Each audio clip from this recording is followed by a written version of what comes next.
This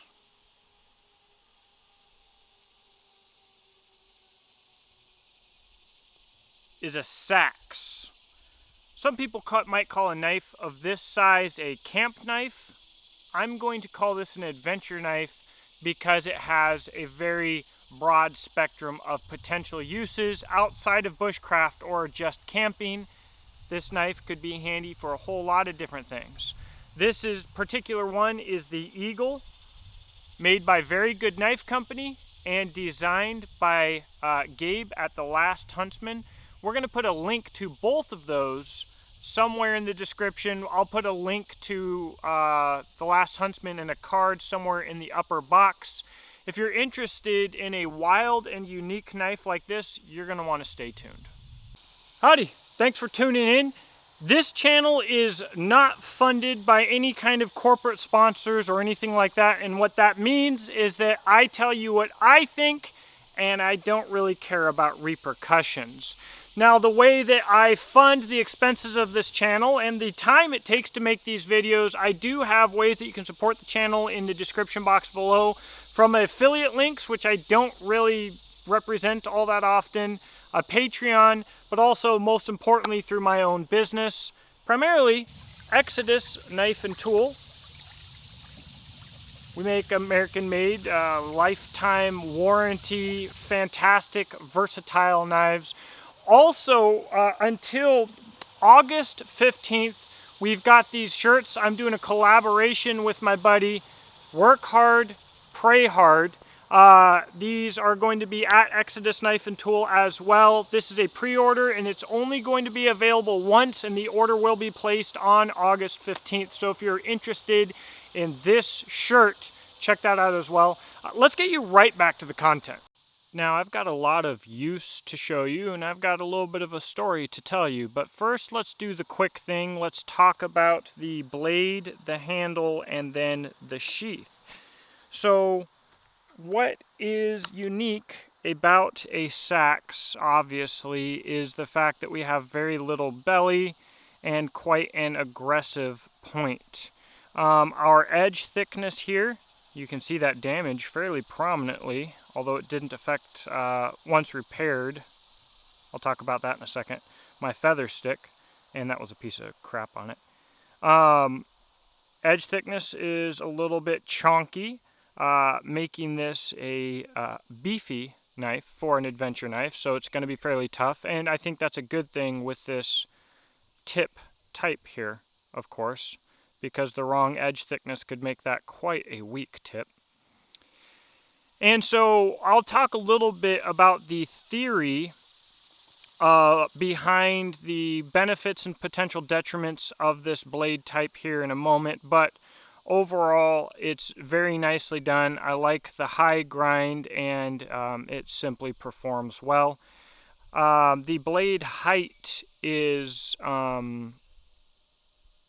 deceiving because you see this knife in hand and in videos, and it looks like a fairly normal sized, medium sized knife, maybe something like a Becker BK7. However, the blade height being what it is,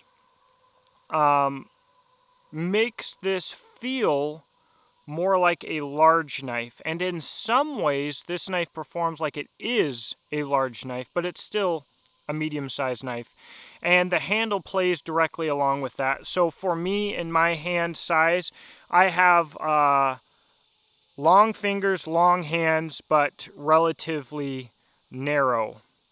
All right, so in my hand, this is a great handle with plenty of room in it, and it feels like a larger knife handle.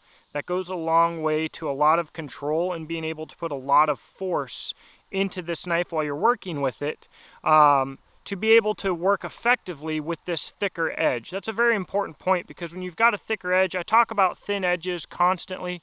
When you talk about a thicker edge, if the handle is too petite, it will wear you out quickly. If the handle is large enough and is also well designed, then you can comfortably put a lot of force into the knife and make that thick edge work for you.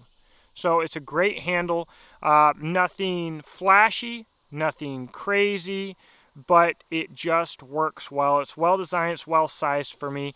With that being said, I'll mention one of my adventures here in a moment, but my buddy Hunter has hands that are about the same length as mine, but of considerably more girth. And so his hand fits like index finger to pinky finger tight in here, and the handle is less comfortable for him. I would say that he has probably considerably more girthy hands than the regular person. And for most people who wear a size largish glove, I'd say for the average man, this handle is going to be incredibly versatile and incredibly comfortable. The sheath is a standout item here because I said that we have really a medium knife that in some ways feels like a large knife, but the sheath in comparison is like microscopic. So he did a taco style sheath, which means that it's folded over and riveted only on one side, but he cut along the spine as it goes to the tip here to make it absolutely as small as possible. So you see the edge of the knife is right here. This thing is not going to over insert. There's no way. So I have no concerns about this tip or edge popping out the back. None at all. And so what we have is an absolutely tiny sheath package for a medium-sized knife, so it carries very, very well. Now, this is not the factory carry option here. This is just taped on. I believe this is an SE clip, and it works well enough for me. The sheath design is versatile enough so that they were able to do this easily. I am borrowing this knife from Gabe. Actually, I think this is his brother Kenneth's knife. But there's a lot of things that you can do here, and I've seen Jake at Very Good Knife Company do a wraparound leather loop that looks awesome, and I'm sure he could do that for this. Well, I shouldn't say I'm sure. I bet he could. All right, so let's move on from here, and I'm going to throw up some basic specs for you while I make this feather stick, and I will talk about that process. So you know that I make a lot of feather sticks on this channel. I've made quite a few at this point. And at first, I've become so used to using really thin edges that I was having a struggle. I do not use ideal wood for feather sticks because in real life, that's not how this works.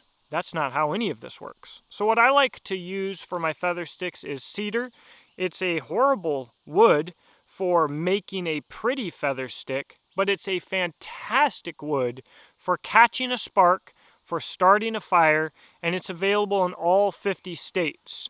So I think it's a great wood to practice with, a great wood to demonstrate with, a great wood to make fires with, and it's a wood that I encourage you to use.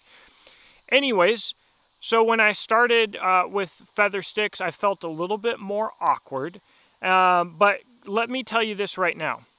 Anybody who tells you that you need a certain type of grind or a certain edge thickness to be able to make a feather stick has either not tried enough knives, has not made enough feather sticks, or is simply a person who does not adapt very quickly. I've made a beautiful feather stick left-handed with an 8-pound hewing axe from the late 1800s that was a chisel grind. So what you really need is you really need a comfortable handle. In my opinion, you want no serrations because I like to use the length of the blade, and the knife needs to be sharp or sharpish. Now, when you have thicker edges, when you lose the initial bite from your edge, it does become more difficult, and that's why you need a large and comfortable handle to be able to comfortably use more force. So once I got used to using this knife, once I got used to the edge angle, I got dialed in and felt incredibly comfortable making this feather stick, even though Again, this piece of wood with the knots and the twists in the grain is much, much less than ideal. Just a quick side note here is that as I'm making this feather stick, I'm simultaneously preparing the wood by shaving the backside and making myself straight lines. I'm preparing and improving the wood to continue to be good or to even get better for making the feather stick as I go. So that's a little tip and trick here that more people should learn and talk about. Maybe I'll make a video about that.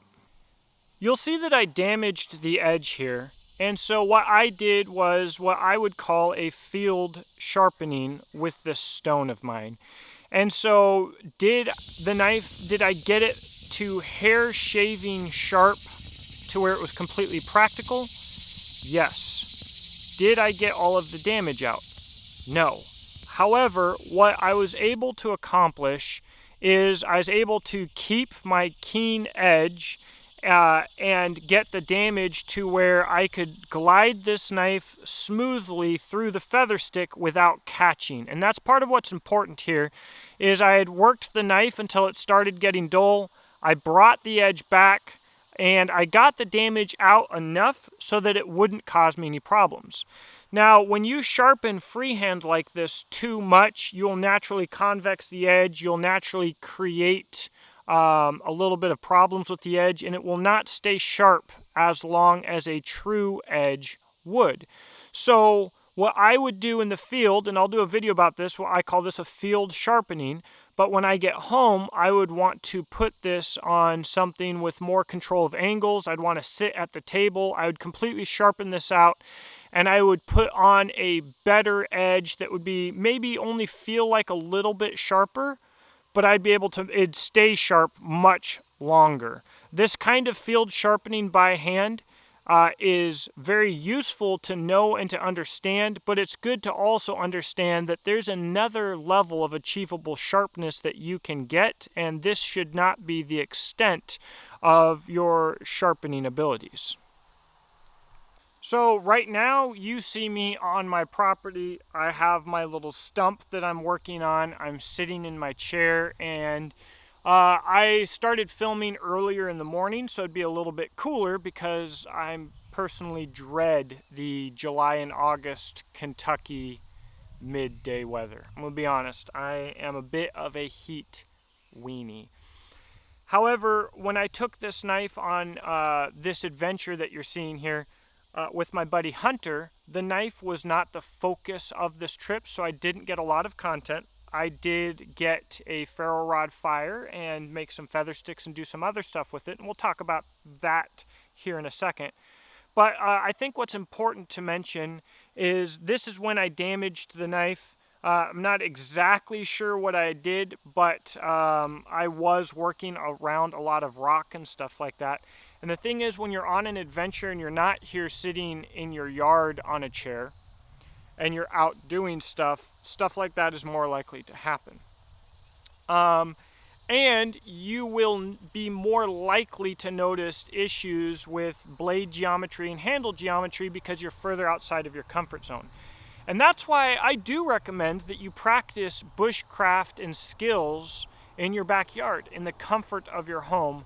But it's also so important to get outside of your comfort zone, go have an adventure, go actually do something, go fishing, go hunting, even just hiking, but do it in a way where you're building a shelter and you're pushing your comfort limits and it's a little bit too cold and you need to make a fire, but it's already dark, whatever the case may be. These type of things that you can do will give you a better understanding of the strengths and limitations of a knife and the strengths and limitations of yourself. So that was a great trip. It was a lot of fun, and probably the best part of that trip was finding this this cryptid here.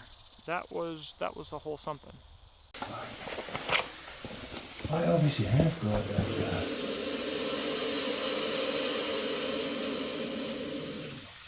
What the heck, dude?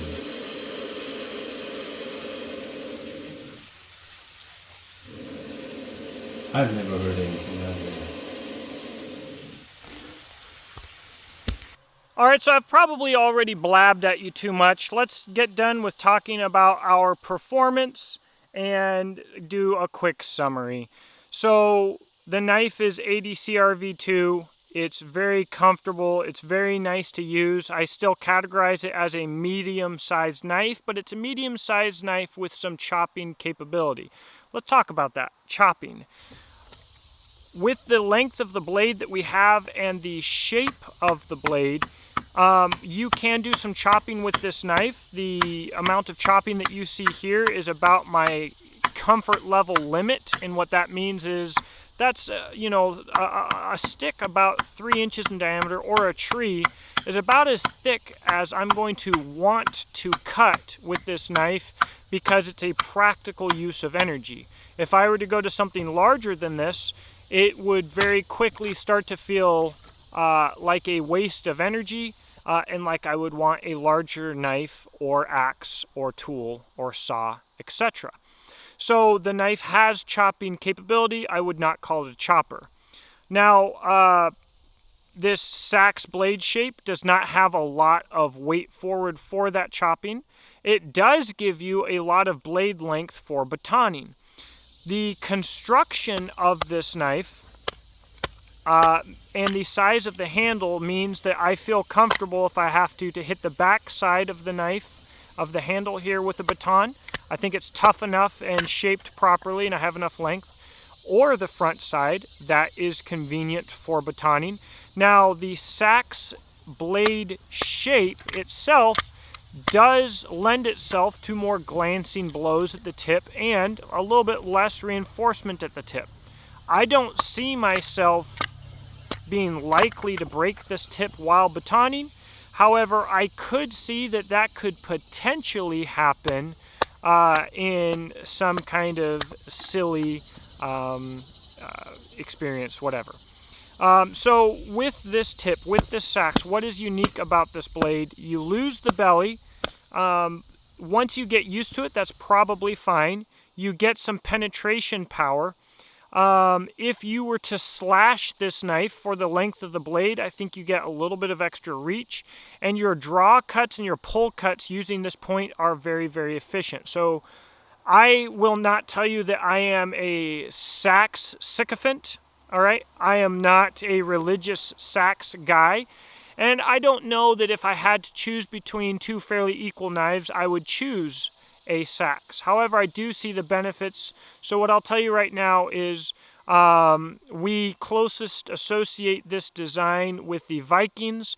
I think that if I had one knife that had to do everything from game to fish to fire to potentially self-defense in a world that was steel poor and money poor, I think the Seax would be a good option for a few reasons. Again, the self-defense, if I'm just wildly slashing with this knife with my life on the line, I think that tip design for that slashing and that poking is going to be a little bit more effective. Again, we're talking about degrees here. Also, if I damage this tip, I think it's going to be easier for the layman to grind back that spine, keep the overall shape of the knife, and repair that tip. I have a hunch that this might have been a Viking knife design for that reason. If you had a larger knife and broke the tip, well, you could just fix it yourself, and would be what you would end up with. And so I think that it doesn't need to be I do think it's an underrated design. I think I can see why people like it. I wish that we saw more of it on the market. And I think it's pretty cool. I think the loss of the belly is something that you can get around fairly easily if you need to. So, we've got our chopping, we've got our batoning, our ferro rod. It struck the ferro rod fantastically. I had absolutely no issues with that. Spine was nice. The size of the knife is very nice for striking a ferro rod. The size of the handle is very nice for striking a ferro rod, because you get a lot of control, and you can use a lot of force comfortably. And that's important when striking a ferro rod, is the ability to accurately use a lot of force for a long time with minimum fatigue. So overall, It's just a really cool, really well designed knife. So, very good knife company. This is a more expensive knife. I would not expect to see these remain in stock at verygoodknifeco.com. It's a larger knife, and larger knives are harder to make. And what I mean by that is not necessarily what you think. Yes, you have more grinding to do, more knife to make, the design needs to be good, it takes more steel, it takes longer to make. All of those things are true. It is harder to make in that light. However, it's harder to make and keep in stock because they sell slower. The demographic of people that like larger knives is smaller, and also a lot of people that like larger knives buy them as just the most dirt cheap models and often come to dislike larger knives because of that. They get a bad larger knife experience because their larger knife that they bought was a $50 to $70 larger knife that was poorly designed, and then they say larger knives suck. So you have more cost and time in making it in a much smaller customer base, which makes it much more difficult and much less cost effective for knife makers to invest their time in and to keep in stock. So if you see this knife in stock at verygoodknifecompany.com, I do recommend this knife as one that you should jump on. Going forward, I don't know if Jake will do these as a pre-order type deal or what, but I do like that this knife is unique. It's different than most of what you're going to see elsewhere on the market. I think that it is practical and it is an experience. So if you've got all of the medium large knives that are normally on the market and you want another knife that's going to give you a completely different experience, I think that this is a good one to go with.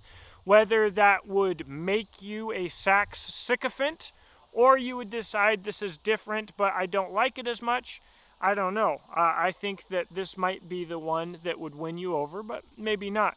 I think it's just a really nice adventure knife.